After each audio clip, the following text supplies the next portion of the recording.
Hi guys, my name is Charan Panjwani, also known as Coach C, the founder of the Fit Bear. Now, as someone who has lost 40 kgs myself, and I have managed to keep it off for over 7 to 8 years while living a full life, I can tell you one thing with certainty.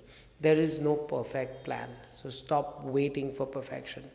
If I could make the old me listen to what I have to say today, I would have saved myself a ton of heartache. So I hope this video finds you in the right space of mind where you can listen to me very carefully. If you are someone who's waiting for that perfect plan, overthinking it, because there is so much access to so much information nowadays that most people are waiting for that magic fix when it comes to food or exercise or calories or protein or fasting. There's just so much clutter. So that's why I'm here to simplify the latest news, the headlines, the buzzwords, and make it contextual to you. Now, if you're someone who wants to get started on your weight loss journey but have not been able to make that start yet because you have too many thoughts about what to do, what is the most optimal way to go forward. You have a lot of data, a lot of information, but you're not being able to sift through that data or make sense of it. We call this paralysis by analysis because you're waiting for perfection, and perfection doesn't exist. So the most ideal way to get started is to just start somewhere, and this video is going to give you that starting point. So you can make a note of what I'm going to say, write it down. You need to take your goal body weight, let's say you're 80 kgs and you want to lose about 10-15 kilos. 65 is your goal body weight. 65 kgs multiplied by 2.2 will give you your goal body weight in pounds. Multiply that by 12. Write that down. That's your calorie target. Now do the same exercise. Take 65 kgs, your goal body weight, into 2.2, that's your weight in pounds, and multiply it by 11. That will also give you a number which is again your calorie number. Now this should be the range of calories that you should target consuming on a daily basis. Now why am I giving you a range and why am I not telling you one calorie number? Because no 2 days can be exactly the same. Some days you will eat more beans, some days you will eat more chicken, some days you'll eat more dal. It doesn't matter. As I said, the perfection part of it does not exist. What we want is optimal. Now, this is your start point. First, start eating a set number of calories within an upper and lower range for a period of 7 days. Once you successfully manage to do that, you will have some data, and then we will build on it. So let's say by eating a fixed number of calories that you've managed to do for a week, you lost some weight, then you know that this range is good enough for your body to be able to metabolize fat from within. And that means that you are in a caloric deficit. Let's say after a week of eating in this range, you haven't gained weight, you haven't lost weight, you maintained your weight, which means this is closer to your maintenance calories. Now what you can do next is, obviously most people will be like, I want to drop my calories. No, you don't drop your calories, you up your movement, which means eating the same amount of food for another week. Try walking 5,000 steps over and above what your weekly average looks like. That will again give you some data.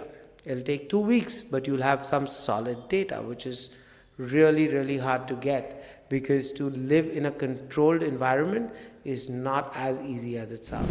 So in 2 weeks, you will know that, okay, if I'm walking X number of steps and if I'm eating Y number of calories, what's happening to my body weight?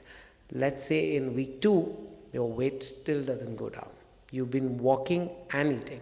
That's when you try to trim down your calories a bit, right? Maybe also look at your sleep. Maybe also look at your hydration. All of these things matter at the end of the day. But your goal should never, almost never be to starve yourself. Because the minute you start doing that, you are chasing a short-term outcome. It could be good, happy in the short run where you lose weight, but you will never be able to keep it off. So the only sustainable way to do this is by doing it in a step-by-step manner. Now, if you guys are going to try this out, please leave your starting questions in the comments, and I will be more than happy to help you with any other doubts that you may have. Now coming to part 2. Part 2 of this video is about protein. There is so much noise about protein nowadays that it is not even funny. So, first things first, protein is just another macronutrient. But your body does not store protein. Your body can store fats very easily. That's why you're listening to this. Your body can store carbs also. But your body does not necessarily store protein. So what we need to do is feed ourselves protein on a daily basis. So protein becomes a responsibility because your body can do without carbs. It has enough fat, but protein is something that you need daily, right? Which is why there is so much noise around protein, because people do not know how to get their basic need of protein met. So before we get into protein needs, we've already done the calculation for your calories. Let's add one nuance to it. Take your goal body weight, multiply that by 1.6 to 2 grams in kilos. So 65 kg is your goal body weight. Multiply 65 by 1.6 to 2 grams per kilo of body weight, and that will be the amount of protein that you need to eat in a day. Because we are looking at your goal body weight. If you were to start with your actual current body weight, you multiply by 0.8 to 1.3, that should be good enough. Whatever it is, you will get a range again, say 60 to 80 grams of protein a day or 80 to 100 grams of protein a day, and that's what you need to get. Make sure that you divide it equally in 2 or 3 meals, at least 3 meals I would say, for digestion and ease of meal prep purposes.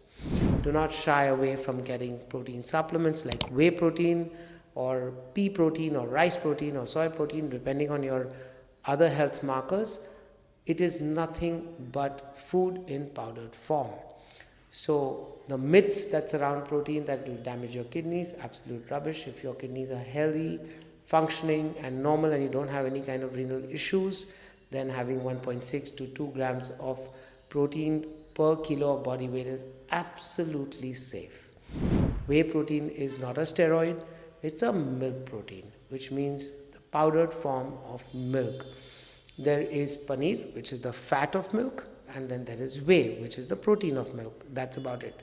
If you don't feel scared eating paneer, please don't feel scared having whey protein. And lastly, just having more protein in your diet is not going to magically give you muscles. All you're going to do is plug a nutritional gap, which means when your body is trying to metabolize energy from within itself, it will prioritize using energy from fat rather than from your bone and your muscle. Your bone and your muscle are active tissues. They need active maintenance and recovery and repair. So along with strength training added to your weekly routine, if you have the adequate amount of amino acids in your bloodstream, your body is more capable of holding on to that tissue, which is literally your longevity tissue. So yes, good starting point. Do the math, find your calories, get started. And if you have any problems or any questions or any kind of confusion, just text me and I'll be happy to answer this. Also, let me know if you did find this video helpful and how I can work on making more helpful content for you. Any suggestions, more than welcome. Cheers.